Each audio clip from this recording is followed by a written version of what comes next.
গঙ্গার নিচে সুড়ঙ্গ নীল আলো দেখার আকর্ষণে টিকিটের জন্য রাত 2টো থেকে লাইন। পড়শি রাজ্য থেকে যাত্রী এসেছেন এই ঐতিহাসিক যাত্রা অংশ নিতে। জনসাধারণের জন্য চালু হয়ে গেল গঙ্গার নিচের মেট্রো। শুক্রবার সকালে সেই ঐতিহাসিক সফরে সাক্ষী হলেন অনেকেই। এই মেট্রো সফর ঘিরে স্বাভাবিকভাবে উন্মাদনা ছিলেন আমজনতার মধ্যে।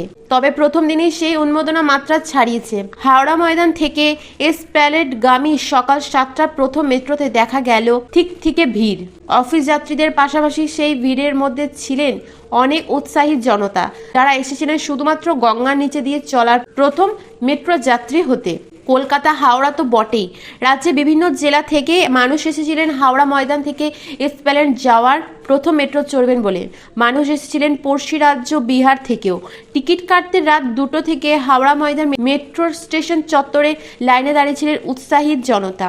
আপনাদের কি মতামত অবশ্যই জানাবেন, আর আমার ভিডিওটি ভালো লাগলে অবশ্যই লাইক করবেন।